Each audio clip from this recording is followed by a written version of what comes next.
So, something you may not know about me. I really like quotes. There's something in the simplicity and directness that really resonates with me. Um, I'm not super articulate. I like analogies and metaphors to get a point across, usually hard concepts. Uh, Quotes do the same thing. Also, if you're not aware, my background and education is in engineering. So I take particular care in planning, thinking about different scenarios and how one variable affects another variable. My two favorite quotes as it pertains to plans or planning is a goal without a plan is just a wish. The other, plans are nothing, planning is everything. Let's figure out a little bit more in depth what these quotes mean and what they mean to me and how they tie into boa breeding. My name is Jay. This is Jay's Cryptic Creatures. Come on, let's learn something together.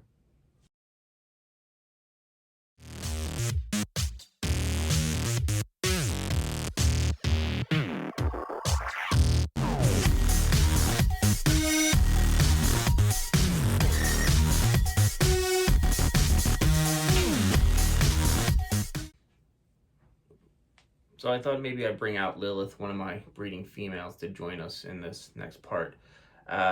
She's not paired up currently. She bred last year, produced some amazing visual albinos. So she proved out to be albino. Her mate was Motley. So she created an awesome litter of um, light colored albinos and then Motley's on top of it. So that was really cool. And she's super chill. I've had her for a number of years now. She's a good girl. So in this video, I wanted to talk more about the second quote. Plans are nothing, planning is everything. And what that means. I am by no means a large scale, medium scale, or even small scale boa breeder. Um, I would be considered a hobby level breeder at best, and that's even being generous. I breed because I absolutely love boas. I think they make amazing pets. They have um, amazing flexibility and genetics that go along with them.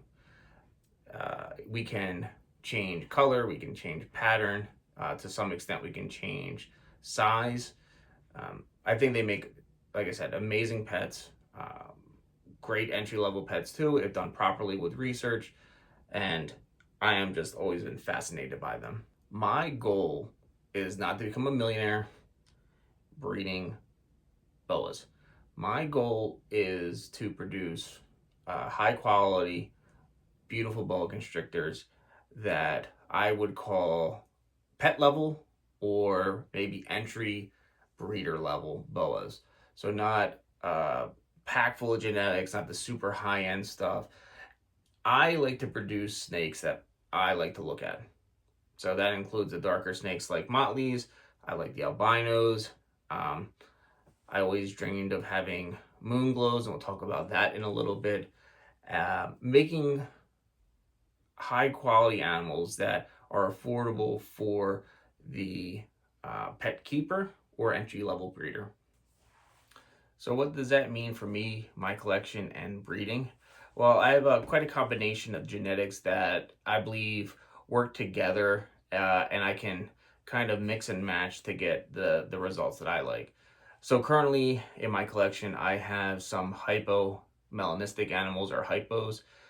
What this does is typically reduce some of the black pigmentation, and it's a pattern reduction gene as well. It is an incomplete dominant, so it does have a super form, but you will get visuals passed along with only one copy of that gene. I also have jungle in many of my snakes. That is also an incomplete dominant gene. It does, it's more of a pattern manipulation. It really does some funky things depending on the stack genetics, but it can really kind of make a busy pattern. I have several albinos or het albinos.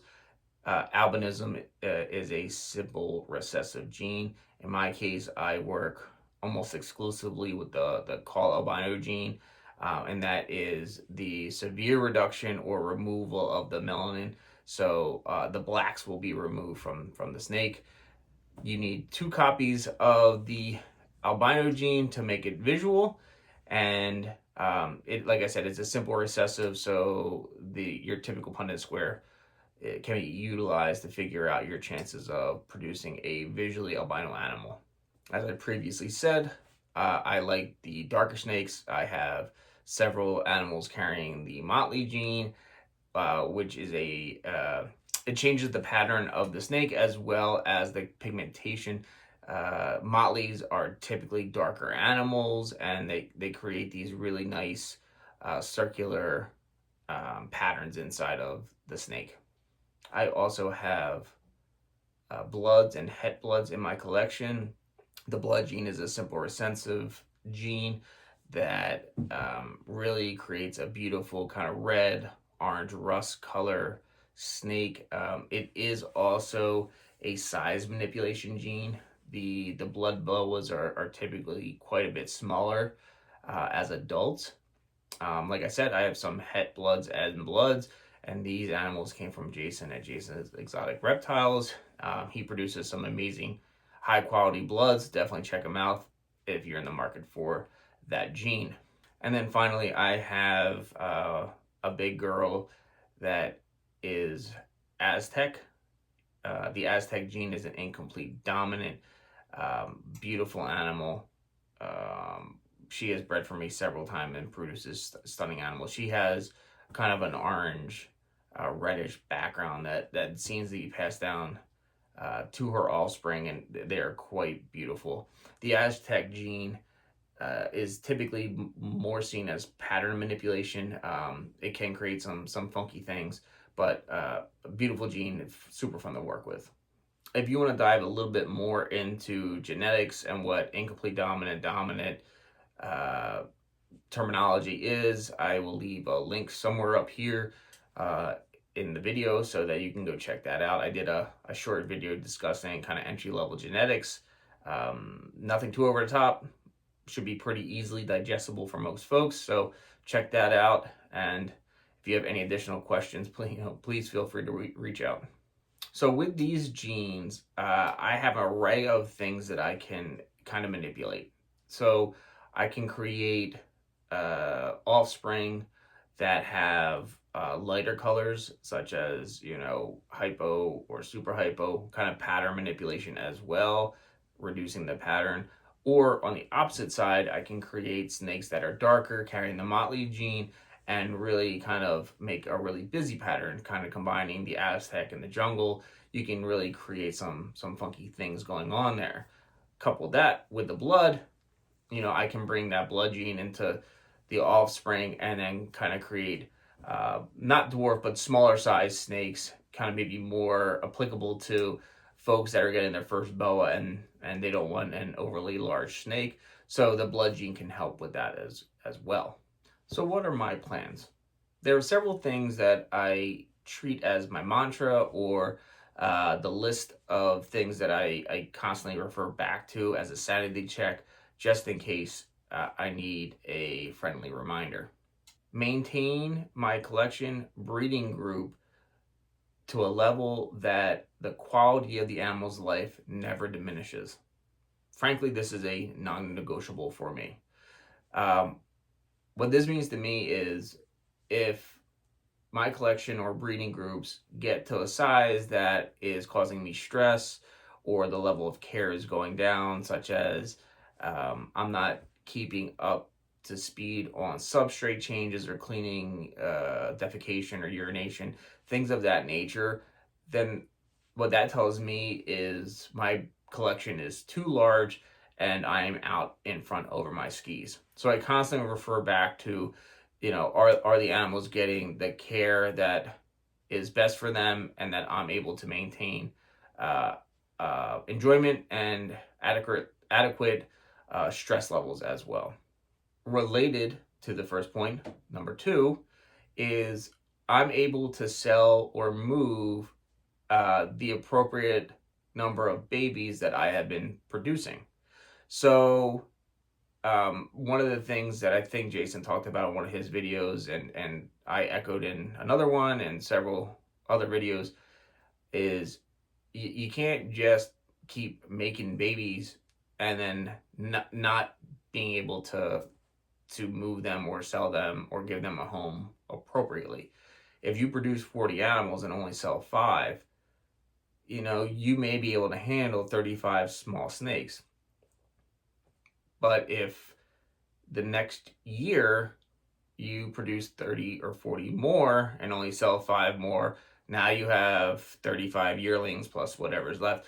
It just is not maintainable. And if it's not maintainable, there's a good chance that the snake's quality of life is going to diminish as well.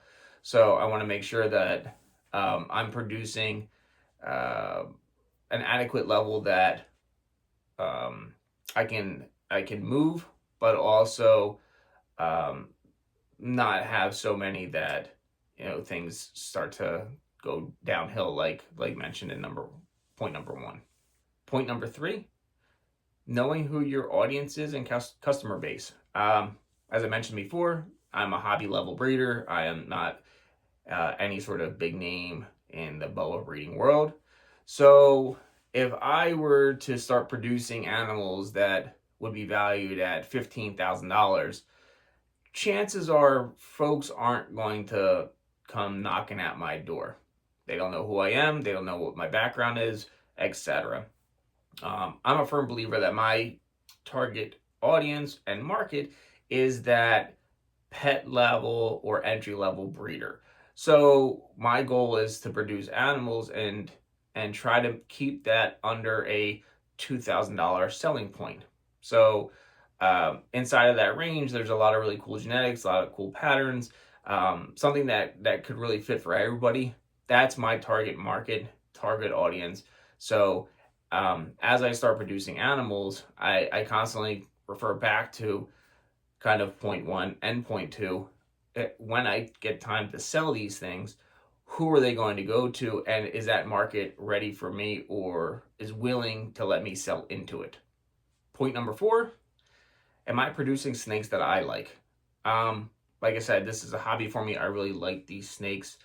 I don't want it to become a job and a grind. So if I start producing snakes only because it's whatever the current trend in the market is, or I start chasing dollars, that's not what I want to do. So I want to keep a focus on producing animals that I find visually appealing or that I like, and hopefully that enthusiasm kind of bleeds out into my customers and the folks looking for boa constrictors as well. The 5th point: am I still having fun? I keep harking back. This is a hobby. Hobbies should be enjoyable. You may experience stress every now and again, but it shouldn't be a burden. If that is the case, then some other things need to be reconsidered. We should do this for the love of the animals. Like I said, it should be a moment of de-stress when you come into your reptile room, not increased stress. Got a new visitor. So this guy is one of my holdbacks from last year. Actually, I think he's currently for sale on Morph Market. He was going to be a holdback, but I decided to let him go. If you're interested, you can see the ID number and take a look at Morph Market and check him out. Figured he'd be fun to join us for this last part here. So what are my plans for the 2025-26 breeding season? Actually slow down a little bit. So I still have quite a bit of babies from this past year that we will continue to work on getting out. Additionally, I'm giving several of my females some time off from breeding this year. So currently what I have paired up is a hypo a hypo blood female paired with a het blood from Jason. So hopefully in the spring we'll have some het babies. Visual blood babies available for sale. Like I said before, kind of a cool thing. Last year's litters were quite a bit larger than I was expecting. So I just want to make sure that we get those babies sold and moved on to before we kind of hit the 2026 and 2027 breeding season hard. The other thing I want to continue to focus on this year is spending more time at expos, just getting the brand out there. If you watched the previous video that I did, get involved with the community some more. I really enjoyed doing that and seeing the kids and adults kind of experience snakes or boa constrictors for the first time. I thought that was a lot of fun. So again, brand awareness, trying to, promote snake keeping in a good light, maybe help generate interest with the next generation, all those good things. So that'll be my focus for this year. Oh man. So my big guy, Dagon, who wanted to barge in on this boa constrictor video, is a Burmese python, but he was really inquisitive and wanted to come out and hang out. So thanks for sticking around for this video. Just getting a brief update on the 2025-2026 breeding season. In the future videos, I'm going to dive into what the long-term goal is for Jay's Cryptic Creatures and kind of what I'm working towards, and what types of boas I'm looking to produce in the future. So please stick around for that.